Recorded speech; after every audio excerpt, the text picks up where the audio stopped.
الرحمن الرحیم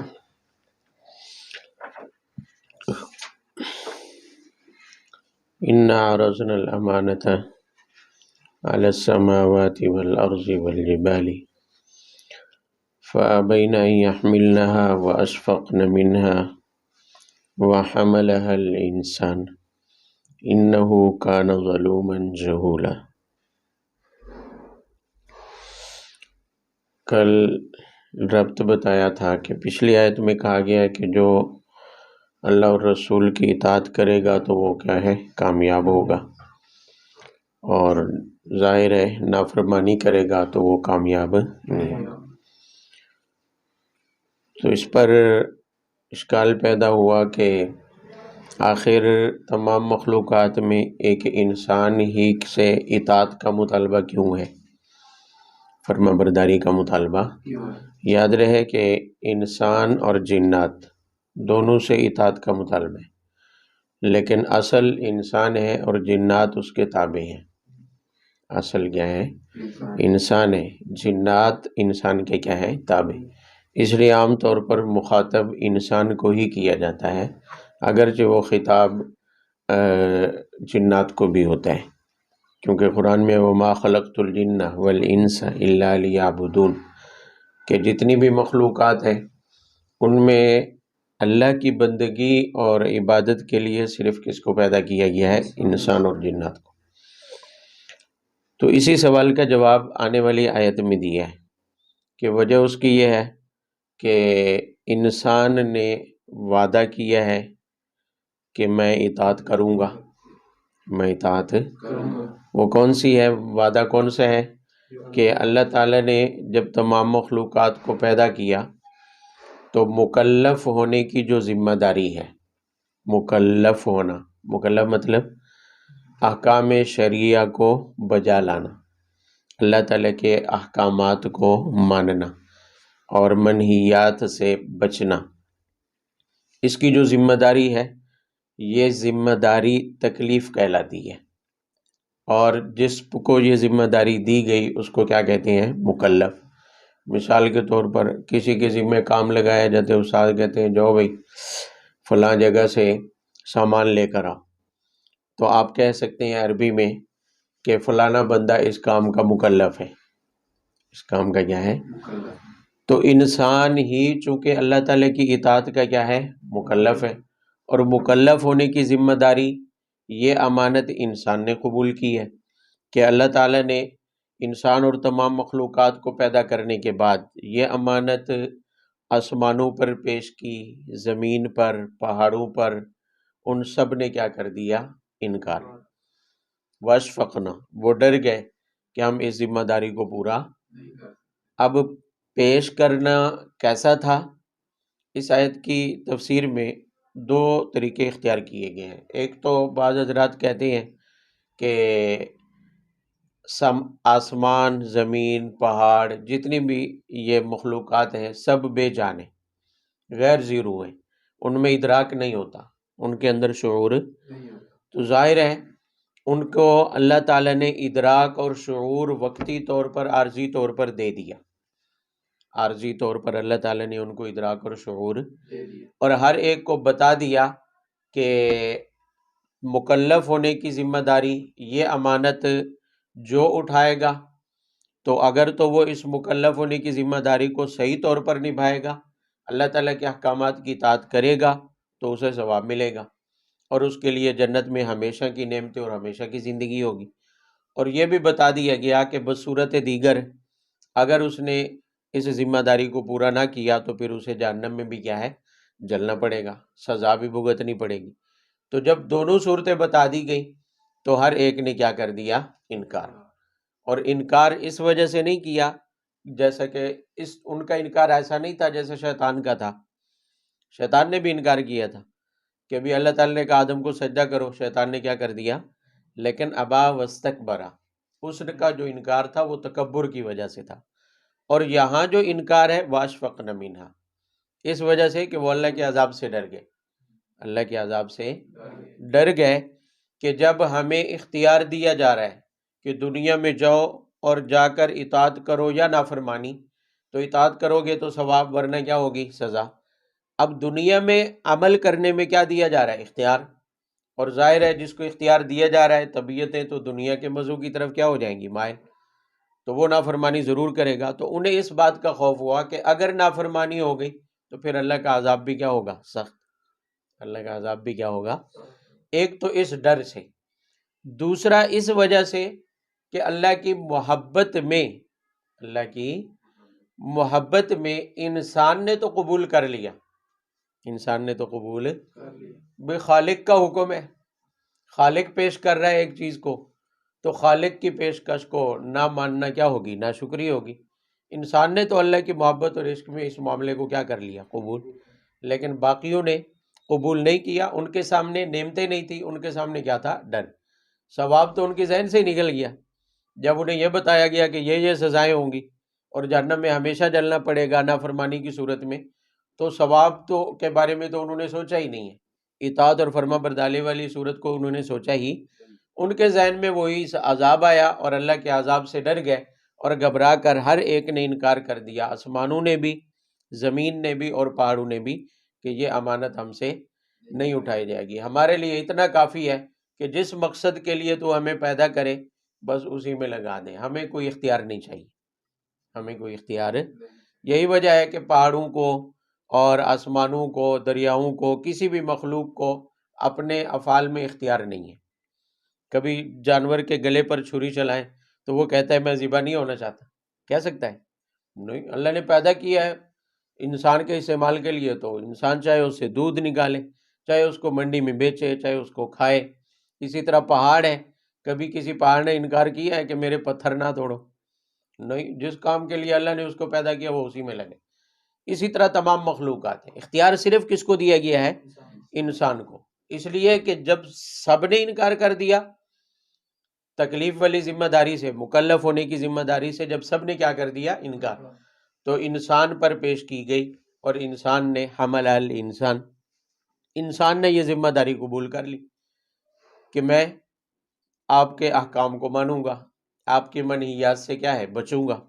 یہ ذمہ داری انسان نے قبول کر لی۔ میں نے اس کی وجہ بھی بتائی کہ انسان نے کیوں قبول کر لی۔ علماء نے لکھا ہے اس وجہ سے کہ انسان نے اس زاویے سے دیکھا کہ اللہ تعالیٰ خالق ہے، ہمارا کیا ہے؟ مالک ہے، اور مالک اور خالق ہمارے اوپر ایک معاملے کو کیا کر رہا ہے؟ پیش کر رہا ہے، تو ایسے مالک اور خالق کے معاملے کا انکار کرنا، ذمہ داری کا انکار کرنا ایک طرح سے کیا ہوگی؟ ناشکری ہوگی۔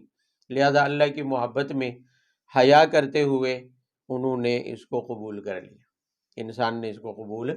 اللہ تعالیٰ نے یہاں وجہ ایک اور بھی بیان فرمائی ہے، فرمایا انہ کان ظلوما جہولا، کہ انسان کیا ہے؟ بڑا ظالم، ظالم نا ناانصاف، اور جہولا بڑا جاہل ہے، بڑا نادان اور بڑا ناانصاف ہے، بڑا نادان اور بڑا ناانصاف ہے، کہ اس نے دوسری صورت کو نہیں دیکھا کہ عذاب بھی ہوگا، سزا بھی۔ نادانی ہے کہ ایک رخ کو دیکھا ہے دوسرے رخ کو نہیں دے۔ بھئی نادانی اسی کو کہتے ہیں نا کہ بندہ جلد بازی میں کوئی ایسا فیصلہ کر دے کہ اس معاملے کے دونوں پہلو پر نظر۔ یہاں انسان نے بھی ایسا ہی کیا کہ ثواب پر تو نظر گئی، اللہ کی نعمتوں پر نظر اطاعت اور فرما برداری کی صورت میں، اور اللہ کے خالق اور مالک ہونے کی طرف تو نظر، لیکن سزا اور عذاب کی طرف نظر نہیں۔ یہ اگر جاتی تو یہ بھی ان کی طرح اشفقن منہا، یہ بھی ڈر جاتا اور انکار کر دیتا، لیکن دوسری صورت کو نہیں دیکھا، تو اس لیے فرمایا بڑا نادان ہے۔ بڑا کیا ہے؟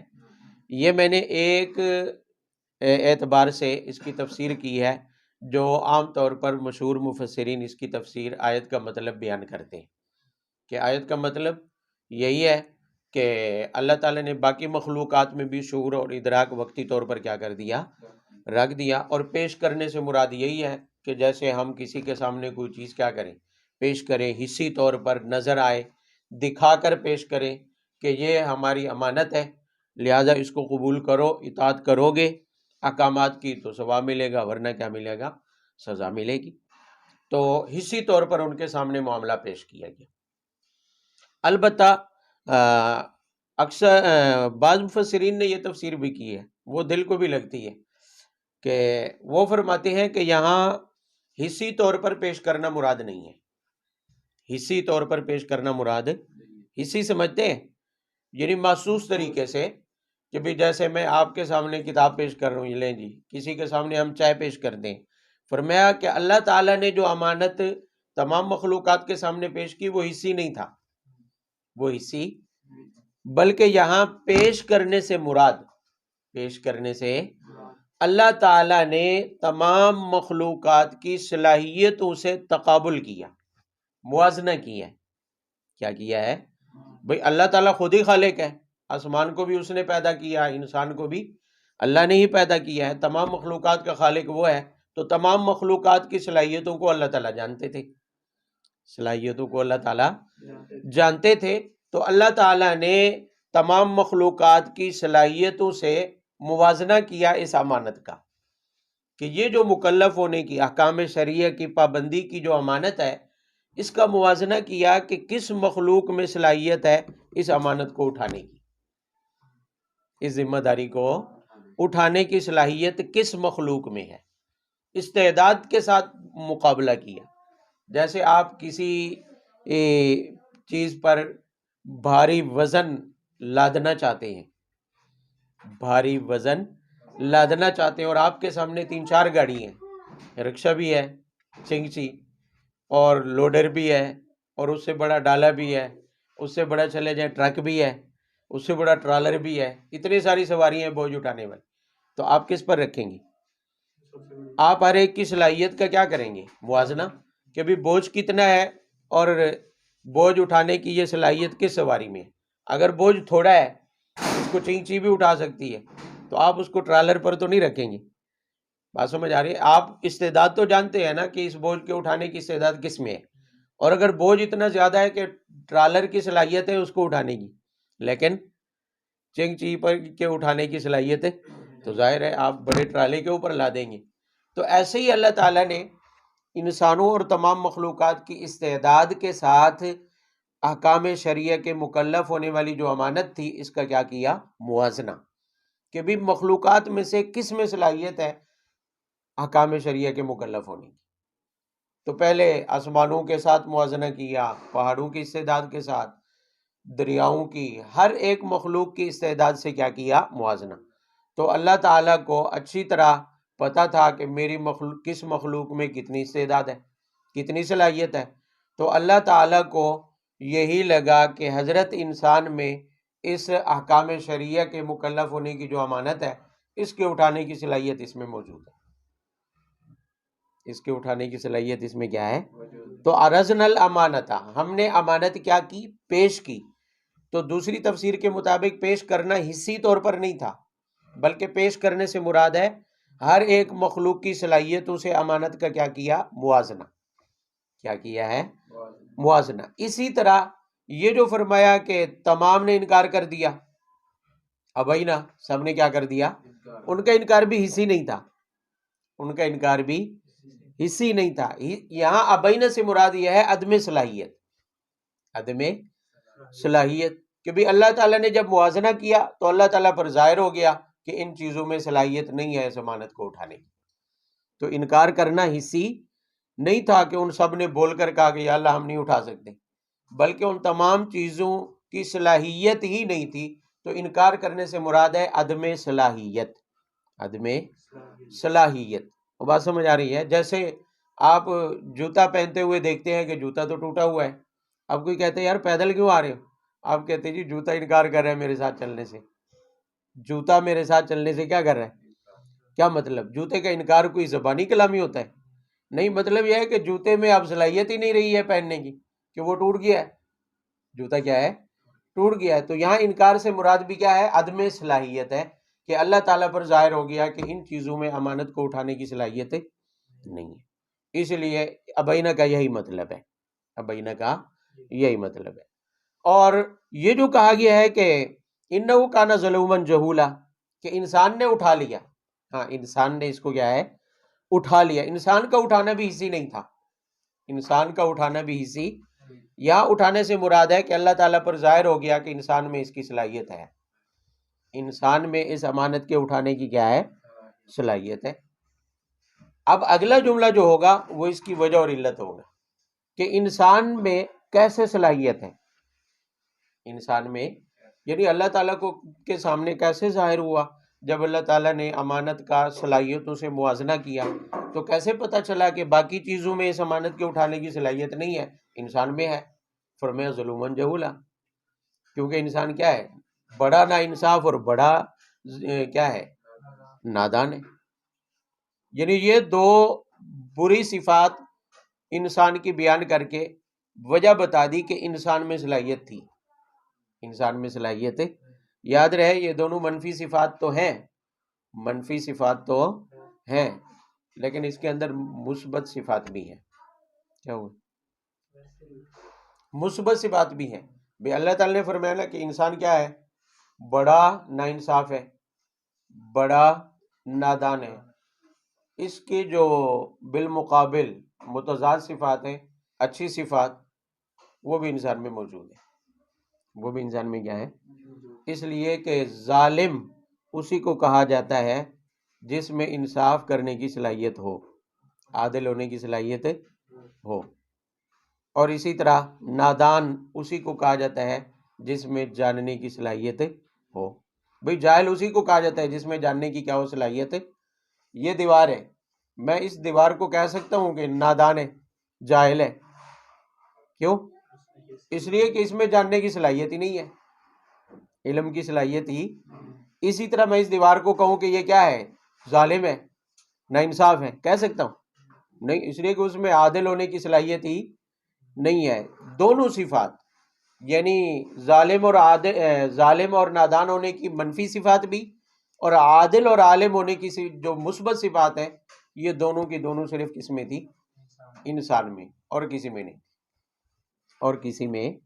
دیکھ لیں آسمانوں میں نہیں ہے، آسمانوں میں تو دونوں نہیں ہے، نہ منفی نہ، بھئی آسمانوں میں نہ عادل ہونے کی صفت ہے نہ عالم ہونے کی، یہ مثبت ہے، اور نہ ہی انسانوں میں ظالم اور جاہل ہونے کی صفت ہے، دونوں نہیں ہیں۔ اور رہے حیوانات، جانور، ان میں ایک ہے دوسری نہیں ہے، ان میں عالم اور عادل ہونے کی صفت نہیں ہے۔ جب وہ نہیں ہے تو نتیجتاً ظالم اور جاہل ہونا بھی ان میں نہیں پایا جا سکتا، ظالم اور جاہل ہونا بھی ان میں نہیں پایا جا سکتا۔ تو اب یہ صلاحیت کس کے اندر موجود تھی؟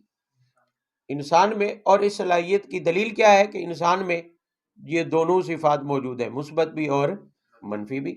لہٰذا انسان اگر اللہ تعالیٰ کی فرما برداری کرے تو وہ عادل بھی ہے، عالم بھی ہے، اور اگر نافرمانی کرے تو وہ کیا ہے؟ ظالم بھی ہے اور نادان بھی ہے، ظالم بھی ہے اور نادان بھی ہے۔ جب دیکھا کہ انسان میں تمام صفات مثبت بھی پائی جاتی ہیں اور منفی بھی پائی جاتی ہیں، تو اللہ تعالیٰ کے سامنے ظاہر ہو گیا کہ مکلف، احکام شریعہ کے مکلف ہونے والی جو امانت ہے، اس کی صلاحیت بھی صرف کس میں ہے؟ انسان میں، کسی اور میں۔ کیونکہ اطاعت اور عدم اطاعت بھی تو دو صفات ہیں، فرما برداری کرنا اور نہ کرنا بھی تو دو کیا ہیں؟ صفات ہیں۔ لہذا فرما برداری کرنے کی صلاحیت بھی ہے انسان میں، اور نہ کرنے کی صلاحیت بھی انسان میں موجود ہے، مثبت بھی موجود ہے اور منفی صفت بھی کیا ہے؟ موجود ہے۔ تو ایسی کوئی اور مخلوق انسان کے علاوہ نہیں ہے جس میں یہ دونوں صفات متضاد پائی جاتی ہیں، مثبت بھی اور منفی بھی کیا ہے؟ پائی جاتی ہوں۔ یہ صلاحیت صرف انسان میں ہے۔ تو جب ایسی بات ہے تو پھر احکام شریعہ کے مکلف ہونے والی جو امانت ہے، اس کے اٹھانے کی صلاحیت بھی صرف کس کے اندر ہے؟ حامل حل انسان کا یہی مطلب ہے کہ اللہ تعالیٰ کے سامنے ظاہر ہو گیا کہ اس کے اٹھانے کی صلاحیت انسان میں کیا ہے؟ موجود ہے۔ لہذا اللہ تعالیٰ نے دے دی کہ جب صلاحیت ہے، پیدا ہی انسان اسی لیے ہوا ہے، تو لہذا انسان کے حوالے کر دی۔ اب جب انسان میں اللہ تعالیٰ نے صلاحیت بھی پیدا کی ہے، احکام شریعہ پر عمل پیرا ہونے کی صلاحیت بھی اللہ نے کیا کی ہے؟ پیدا کی ہے، تو اب آگے اسے اختیار ہے اطاعت کرے یا نہ کرے۔ ہاں سزا ہوگی کہ اطاعت کرو گے تو یہ سزا ہوگی، یہ ثواب ملے گا، اگر اطاعت نہیں کرو گے تو یہ کیا ہوگی؟ سزا۔ یہ ایسے ہی ہے جیسے کسی بندے کو کہہ دیں کہ بھی یہ کام آپ نے کرنا ہے، کرو گے تو انعام ملے گا ورنہ جوتے پڑیں گے، ورنہ کیا ہے؟ جوتے پڑیں گے۔ تو وہاں کیا ہوگا کہ اگر وہ کرے گا تو اسے انعام ملے گا، اگر نہیں کرے گا تو اس کی کیا ملے گی؟ سزا ملے گی۔ یہاں اصل میں اشکال ہو سکتا تھا کہ بھی جب پہلے ہی سے طے کر دیا گیا کہ ظلومن جہولا ہے تو پھر سزا ہی سزا ہے، پھر کیا ہے؟ سزا ہی۔ تو اس کا جواب بالکل واضح ہے کہ اس کا یہ مطلب نہیں ہے کہ اللہ تعالیٰ نے منفی صفت بیان کر دی تو اس کا یہ مطلب تھوڑی ہے کہ انسان میں مثبت صفت نہیں ہے۔ یہ اس میں تو اختیار ہے، انسان چاہے تو ظلوم و جہول بنے، اور اگر چاہے تو انسان کیا بن جائے؟ عالم اور عادل بن جائے۔ یہ تو انسان کے اپنے اختیار میں ہے، اللہ تعالیٰ نے اس کا کیا دیا ہے؟ اختیار دیا ہے۔ لہٰذا پہلے ہی یہ بتا دینے سے کہ اطاعت نہ کرنے کی صورت میں سزا ملے گی، تم ظلوم اور جہول بن جاؤ گے، پہلے سزا کا بتا دینے کا یہ مطلب تو نہیں ہے کہ بس ادھر آنے والے ہر ایک کو سزا ہی ہوگی، احکام شریعہ کے مکلف ہونے والے ہر ایک کو کیا ہوگی؟ یہ تو مطلب نہیں ہے۔ جیسے داخلے کے وقت کوئی اسکول والے بتا دیں بھئی فیل ہونے کی صورت میں یہ سزا ہوگی، اس کا یہ مطلب تھوڑی ہے کہ ادھر آنے والے ہر ایک کو نے فیل ہی ہونا ہے اور ہر ایک نے سزا ہی کھانی ہے، یہ مطلب تھوڑی ہوتا ہے۔ بلکہ اس کا مطلب کیا ہوتا ہے کہ بھی پاس ہونے والے بھی ہوں گے اور جو پاس ہوں گے انہیں انعام بھی ملے گا، تو ان کا یہی مطلب ہوتا ہے۔ تو سزا کو پہلے بیان کرنے کا یہ مطلب نہیں کہ ہر ایک کے لیے بس سزا ہی طے ہے۔ سزا پہلے اس لیے بیان کر دی ہے تاکہ پہلے سے معلوم رہے کہ بھی انسان میں اس کے برعکس صفت بھی پائی جاتی ہے جو سزا سے بچنے کا کیا ہے؟ سبب ہے، ثواب کے نعمتوں کے حصول کا کیا ہے؟ سبب ہے۔ یعنی عالم اور عادل ہونے والی صفت بھی انسان میں کیا ہے؟ موجود ہے۔ لہذا اس کی بنیاد پر اطاعت کا بھی اختیار ہے اور عدم اطاعت کا بھی کیا ہے؟ اختیار ہے۔ پہلے بتا دیا کہ اطاعت کریں گے تو یہ ہوگا، نہیں کریں گے تو یہ ہوگا۔ باقی اس سوال کا جواب تو ہو گیا کہ انسان سے اطاعت کا مطالبہ کیوں؟ انسان سے اطاعت کا مطالبہ اس لیے کہ یہ مکلف ہونے کی ذمہ داری کو اٹھا چکا ہے، اس کے اندر اس کی صلاحیت کیا ہے؟ موجود ہے، اس لیے اطاعت کا مطالبہ بھی اسی سے۔ بھئی اندھے کو کون یہ مطالبہ کرتے ہیں اندھے سے کہ بھئی دیکھنے کا مطالبہ اسی سے کیا جائے گا جس کی کیا ہوں گی؟ آنکھیں۔ تو انسان میں اللہ نے اطاعت اور عدم اطاعت کی کیا رکھی ہے؟ صلاحیت، اس لیے اطاعت کا مطالبہ بھی کس سے ہے؟ انسان سے۔ پہاڑوں میں اللہ نے اطاعت کی صلاحیت نہیں رکھی، دریاؤں میں اللہ نے یہ صلاحیت نہیں رکھی اطاعت اور عدم اطاعت کی، ان میں صرف اطاعت ہی ہے، بس ایک ہی کام جس مقصد کے لیے وہ پیدا ہوئے وہی ہو سکتا ہے، ان سے کوئی اور نہیں ہو سکتا ہے۔ لہٰذا ان میں چونکہ دونوں کی صلاحیتیں موجود نہیں تھی اس لیے ان سے مطالبہ بھی نہیں ہے، ان کے لیے بار بار وعیدیں بھی نہیں ہیں، ان کے لیے بار بار کتابیں بھی نازل نہیں ہو رہی، ان کے لیے بار بار انبیاء بھی نازل نہیں ہو رہے ہیں، انبیاء بھی انسان کی طرف آ رہی ہیں، کتابیں بھی انسان کی طرف آ رہی ہے، اور بار بار اطاعت کا مطالبہ بھی کس سے کیا جا رہا ہے؟ انسان سے، کیونکہ اللہ نے اس میں صلاحیت پیدا کی ہے اطاعت کی، تو اطاعت کا مطالبہ بھی اسی سے ہوگا۔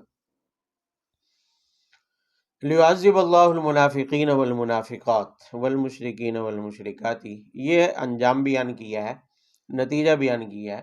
بے امانت تو اللہ تعالیٰ نے انسان کے اوپر ڈال دی کیونکہ اس کے اندر صلاحیت تھی احکام شریعہ پر عمل پیرا ہونے کی۔ اگر اب اس کا نتیجہ کیا نکلے گا؟ فرمایا جو منافق یا مشرک ہوں گے، منافق یا یعنی جو کافر ہوں گے اور اس امانت میں خیانت کریں گے، اور اس امانت میں کیا کریں گے؟ بھئی مکلف ہونے والی امانت میں خیانت کیا ہے؟ کہ اللہ تعالیٰ کے احکامات کو نہ مانے، منہیات سے پرہیز نہ کرے، یہی خیانت ہے۔ اور جو خیانت کرنے والا ہے اس کو آپ کافر بھی کہہ سکتے ہیں، مشرک بھی کہہ سکتے ہیں، منافق بھی کہہ سکتے ہیں، یہ سارے خائن ہی ہیں جو عدم اطاعت پر چلنے والے ہیں، نافرمانی پر چلنے والے۔ تو فرمایا ان کے لیے تو سزا ہوگی، ان کے لیے تو کیا ہوگی؟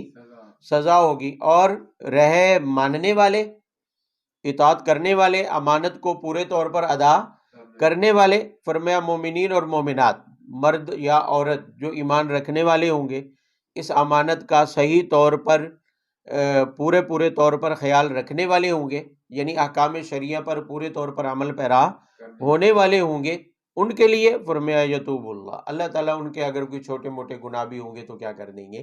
معاف، ان کی توبہ قبول کریں گے۔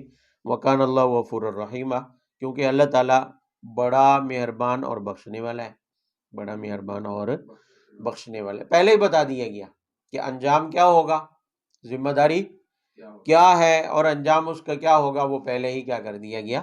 بتا دیا گیا۔ اب ظاہر ہے دیکھیں نتیجہ بھی پہلے بتا دیا، تو اب ہر ایک بندہ اپنے عمل کو دیکھ کر اپنا نتیجہ بھی معلوم کر سکتا ہے، اپنے پیپر کو دیکھ کر کہ میں نے کیا لکھا ہے، نمبروں کا اندازہ ہو ہی جاتا ہے کہ انسان دنیا میں کیا کر رہا ہے، اس امانت کو پورے طور پر ادا کر رہا ہے یا نہیں کر رہا۔ بھئی ہم دنیا میں تو لگے رہتے ہیں، فلاں بڑا امانت دار ہے، فلاں پیسوں کے معاملے میں بڑا امین ہے، لیکن سب سے بڑی خیانت تو ہے اللہ تعالیٰ کی امانت میں خیانت کرنا، اللہ تعالیٰ کے احکامات کو نہ ماننا، اللہ تعالیٰ کی اطاعت اور فرما برداری نہ کرنا، یہ سب سے بڑی خیانت ہے، کیونکہ سب سے بڑی پہلی امانت جو انسان نے اٹھائی ہے وہ ہے اللہ تعالیٰ کی اطاعت کرنا، اللہ تعالیٰ کے احکامات کو ماننا۔ وآخر دعوانا